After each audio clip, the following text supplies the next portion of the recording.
दोस्तों, हमारे घर में सिर्फ मैं, मेरी माँ और मेरे पिताजी रहते थे।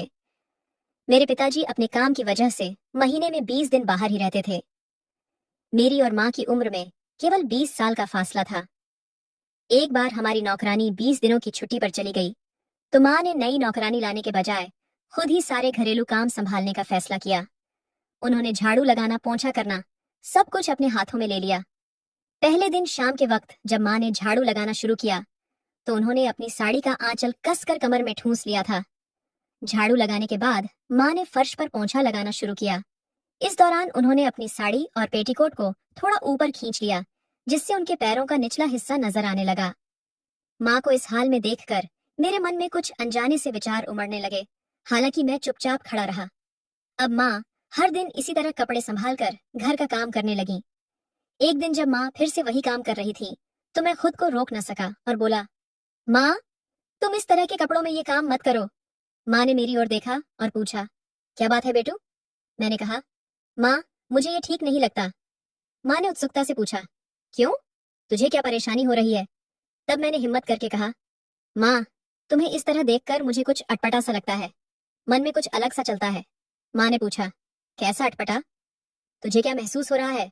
मैंने जवाब दिया, बस दिमाग में तरह तरह की बातें आती हैं। तभी माँ उठ खड़ी हुई और बोली, अच्छा, तो तुझे वो चाहिए?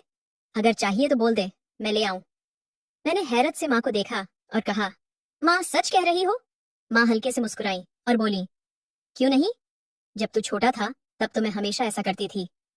फिर माँ मेरे पास सोफे पर बैठ गई और बोली, आ मेरी गोद में सिर रख ले। मैंने माँ की गोद में सिर टिकाया और लेट गया। माँ ने धीरे से पूछा, अच्छा लग रहा है ना? मैंने सिर हिलाकर हाँ कहा। माँ ने प्यार से कहा, तू जितना चाहे उतना रह। मुझे भी अच्छा लग रहा है। कितने दिनों बाद कोई मेरे इतने करीब आया है। फिर माँ ने पीठ सोफे से टिकाई और आंखें मूंद लीं। थोड़ी देर बाद मैंने पूछा, माँ, तुम्हें अच्छा लग रहा है ना?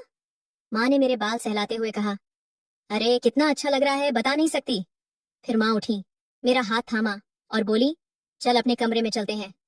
हम कमरे में पहुंचे। माँ बिस्तर पर लेट गई और बोली, आ, मेरे पास आ जा। मैं माँ के पास गया और बोला, मतलब हम पहले कब ऐसे बात करते थे? मैंने मना नहीं किया, पर ऐसा कुछ मैंने सिर्फ फिल्मों में देखा था। तभी माँ ने मुझे अपने पास लेटने का इशारा किया। मैं माँ के बगल में लेट गया। वो मेरी ओर पलटी और मुझे पास खींचकर बोली, बेटू, अब अच्छा लग रहा है ना? मैंने माँ की ओर देखते हुए कहा, ये सवाल क्यों माँ? ये मेरे जीवन का पहला ऐसा पल है। मुझे तो विश्वास ही नहीं हो रहा कि ये इतना सुकून देगा। और तुम्हें? माँ ने मेरे माथे पर हाथ फेरते हुए कहा, कई सालों बाद आज दिल को राहत मिली है। तूने बहुत प्यारी बात कही, मुझे खुशी दी, जैसे किसी ने मुझे झरने में नहला दिया हो। क्या तू हमेशा मेरे साथ ऐसा ही रहेगा? मैंने कहा, तुम्हारे सुख के लिए मैं कुछ भी करूंगा। माँ ने मुझे बार बार गले लगाया और बोली, मेरा बेटू कितना अच्छा है, अब हम हमेशा ऐसे ही रहेंगे। फिर मैंने पूछा, माँ, अगर तुम बुरा ना मानो तो एक सवाल पूछूं? माँ बोली, बुरा क्यों मानूंगी? पूछ मेरे लाल। मैंने कहा, माँ, क्या पिताजी तुम्हारे साथ नहीं रहते? तुम दोनों में बात नहीं होती? माँ ने गहरी सांस ली और बोली, पिछले कुछ सालों से हमारी बातचीत बहुत कम हो गई है। 4-5 महीने में कभी मिलते हैं, और मिलते हैं तो वो जल्दी सो जाते हैं। मैं माँ की गोद में चेहरा छिपाकर खामोश हो गया। माँ ने पूछा, क्या तू यूं ही कह रहा है? मैंने कहा, नहीं, मैं सचमुच जानना चाहता था कि उन्हें अच्छा लगता है या नहीं। माँ मेरे सामने आई और मेरे गाल पर हल्के से थपकी देकर बोली, हाँ, किसे अच्छा नहीं लगेगा? तूने तो अभी अनुभव किया ना। फिर माँ बोली, चल फिर कभी करेंगे। अभी बहुत काम पड़ा है, मुझे उठना होगा। रात का खाना भी तैयार करना है। इतना कहकर माँ चली गई। मैंने पूछा, माँ, क्या आज फिर आओगी? माँ बोली, हाँ मेरे बच्चे, आज ही, और पूरे मन से। फिर माँ हॉल में गई, कपड़े बदले और खाना बनाने लगी। मैं भी पीछे पीछे गया और कुर्ता पहन लिया। जब माँ ने खाना बना लिया तो हमने साथ बैठकर खाया। खाने के बाद माँ ने सब साफ कर दिया। मैंने कहा, माँ, तुमने कहा था ना कि बात होगी? माँ ने मेरे कंधे पर हाथ रखकर कहा, हाँ बेटू, चल कमरे में। हम कमरे में गए। माँ हंसते हुए बोली, बड़ा समझदार हो गया है बेटू। मैंने जवाब दिया, मैंने पहले ही कहा था, अब तुमने देख लिया ना। माँ मेरे पास आई और बोली, जरा ठहर। वो थोड़ा दूर खड़ी हो गई और बोली, मैंने तुझे पहले ही बताया था, मेरे कहे बिना पास मत आना। मैंने सिर हिलाकर सहमति दी। अब मैं माँ को देख रहा था। माँ ने फिर कहा, मैंने क्या कहा था बेटू? मेरे बोलने से पहले पास मत आना। मैं वहीं ठहरा रहा। माँ ने मेरी ओर पीठ की और बोली, सुन ले, फिर से कह रही हूँ, मेरे कहे बिना पास मत आना। इतना कहकर माँ चुप हो गई। मैं चुपचाप उन्हें देखता रहा। थोड़ी देर शांति रही, फिर माँ ने हाथ से इशारा किया और बोली, अब आ मेरे पास। मैं माँ के पास गया। माँ धीरे धीरे शीशे के सामने खड़ी हो गई। मैंने कहा, माँ, हाथ बगल में करो। माँ बोली, क्यों, क्या तकलीफ है? मैं हैरान सा देखने लगा। फिर मैंने माँ को अपनी ओर मोड़ा। माँ ने मेरा हाथ पकड़ा और बिस्तर के पास ले गई। मैंने कहा, माँ, अब सीधे खड़ी हो और हाँ, आंखें खोलकर मेरी ओर देखो। माँ ने आंखें खोली। माँ ने हाथ कमर पर रखे और प्यार से मुझे देखा। मैं कुछ पल उन्हें निहारता रहा। माँ शर्माकर बोली, तू, तेरे पिताजी ने भी मुझे कभी ऐसे नहीं देखा, पर तू अब देख लिया ना। फिर माँ बोली, अब लेट जा। थोड़ी देर बाद माँ बोली, अरे तूने मुझे कितनी जोर से थामा था। मैंने फौरन माफी मांगी। माँ ने प्यार से कहा, कोई बात नहीं, गुस्सा आने पर ऐसा हो जाता है। मैंने हाँ कहा। माँ बोली, अब मैं थक गई हूँ, मुझे सोने दे। मैंने पूछा, माँ, क्या आज मैं तुम्हारे पास सो सकता हूँ? पिताजी आ गए तो फिर मौका नहीं मिलेगा। माँ हंसकर बोली, अरे इसमें पूछने की क्या बात, यहीं सो जा, मुझे भी अच्छा लगेगा। और जब पिताजी आई तो चाहे तो बहाना बनाकर दूसरी जगह चले जाएंगे, मैं सब देख लूंगी। मैंने फिर पूछा, तो मैं ऐसे ही सो जाऊं? माँ मुस्कुराई और बोली, तू तो बड़ा शैतान है, मेरी गोद में सो, नींद अच्छी आएगी। मैंने फिर पूछा, सच में?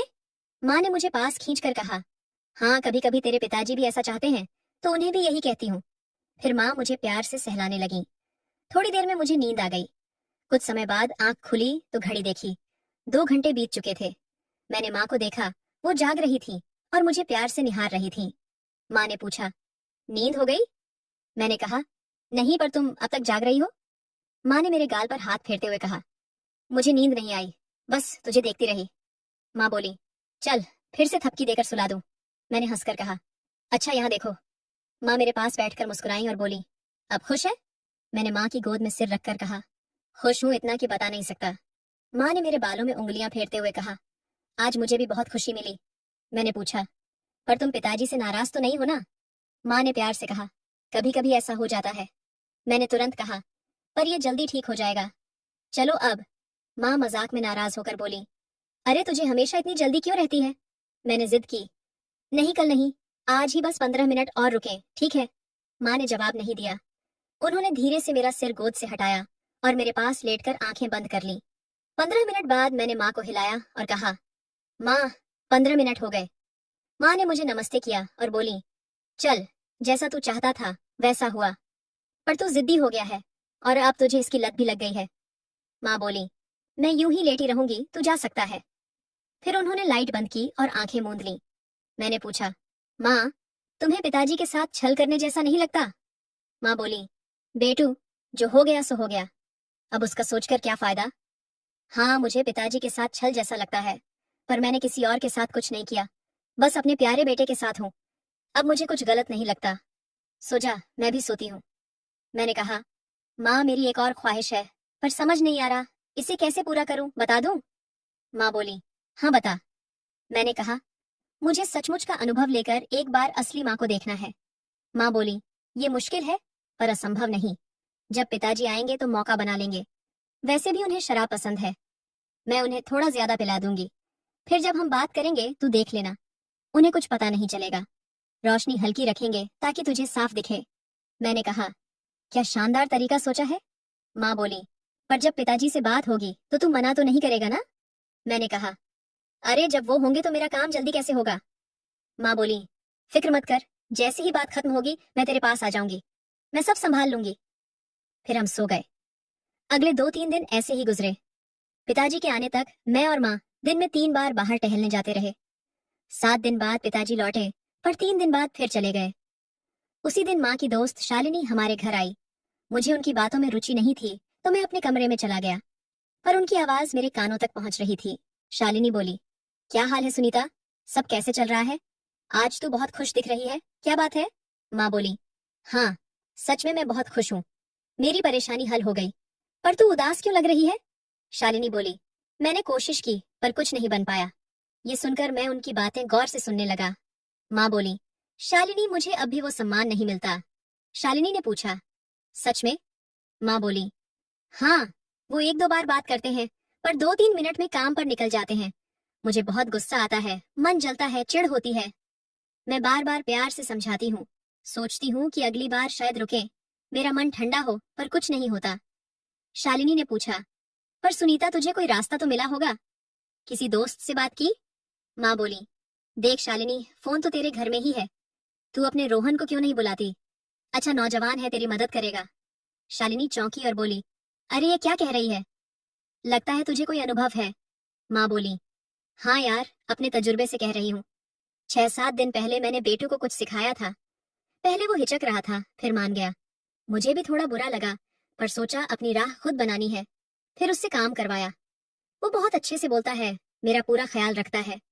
अब तो 7 दिन से हम दिन में 4 बार मिलते हैं। माँ बोली, शालिनी तू रोहन से बात कर। अगले 5-10 मिनट तक माँ ने रोचक बातें की। मैं कमरे से झांकने लगा।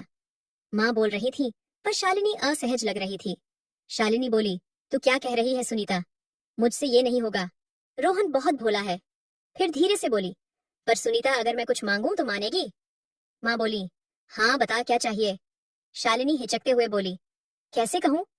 क्या तू अपना बेटू मुझे दे सकती है? वो मेरा बेटा तो नहीं है। मुझे अपनी झिझक तोड़नी है।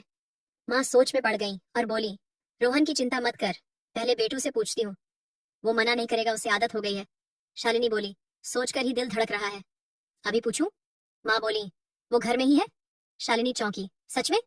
अभी? माँ ने मुझे पुकारा, बेटू मेरे लिए एक काम करेगा? मैं बाहर आया, हंसी छूट गई और बोला, क्या है माँ? माँ ने परिचय कराया, बेटू ये मेरी दोस्त शालिनी है, ये तेरी मौसी लगती है। इसका एक काम था, मेरे लिए करेगा? मुझे हंसी आई और मैंने कहा, माँ आपका काम हो गया समझो, मैं तैयार हूँ। मैंने सब बातें सुन ली। शालिनी मौसी शर्मा गई। माँ ने पूछा, बता कब और कहाँ? शालिनी धीरे से बोली, आज भी हो सकता है? माँ बोली, अभी नहीं, बातों से ही नींद आ रही है, शाम को भेज दूंगी। शालिनी ने कहा, आज घर में सब होंगे, कल दोपहर भेजो, तब सब ऑफिस में होंगे और रोहन 5 दिन के लिए जा रहा है। माँ ने हाँ कर दी, पर शालिनी जाने को तैयार नहीं थी। आखिर में माँ बोली, शालिनी अब जा, कल बेटू आएगा। शालिनी चली गई।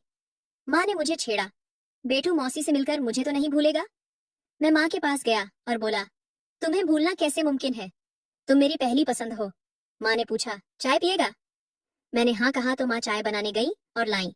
चाय पीते हुए मैंने पूछा, माँ शालिनी, मौसी आपसे बड़ी है ना? उनके बाल सफेद हैं। माँ बोली, ज्यादा नहीं, 1.5 साल बड़ी होंगी। मैंने कहा, कल मिलूंगा तो वो उम्र दराज लगेंगी। माँ बोली, उम्र हो भी तो क्या, उन्होंने खुद को संभाला है। तूने हाँ कर दी तो जा, देख ले, पसंद न आए तो दोबारा मत जाना। हम बात कर रहे थे कि माँ का फोन बजा। माँ ने कहा, बोल शालिनी। शालिनी बोली, बेटू अभी आ सकता है? माँ ने फोन पर हाथ रखकर मुझसे पूछा। वो पूछ रही है, अभी जा सकता है? अभी बात हुई थी, फिर भी पूछ रही है। मैंने हंसकर कहा, मुझे कोई दिक्कत नहीं, पर अंकल और रोहन? शालिनी बोली, अंकल अचानक चले गए और रोहन दोस्त के घर रुकेगा, आज कोई नहीं आएगा। मैंने कहा, ठीक है, माँ बोल दो, 20 मिनट में पहुंच जाऊंगा। माँ ने कहा, उसे कोई परेशानी नहीं, 20 मिनट में पहुंच जाएगा, तैयार रहना और शुभकामनाएं। मैंने चाय खत्म की, फ्रेश हुआ, कपड़े बदले और निकल गया। 15 मिनट में मौसी के घर पहुंचा। बाइक पार्क करते वक्त देखा वो बालकनी में खड़ी थी। लिफ्ट से ऊपर गया। मौसी ने दरवाजा खुला रखा था और सोफे पर बैठी थी। उन्होंने डीली कॉटन शर्ट और पायजामा पहना था। वो कुछ ठीक नहीं लग रही थी। मैं उनके पास गया। मौसी बोली, अरे दरवाजा बंद कर दे। मैंने दरवाजा बंद किया और कहा, बोलो तैयार हो ना?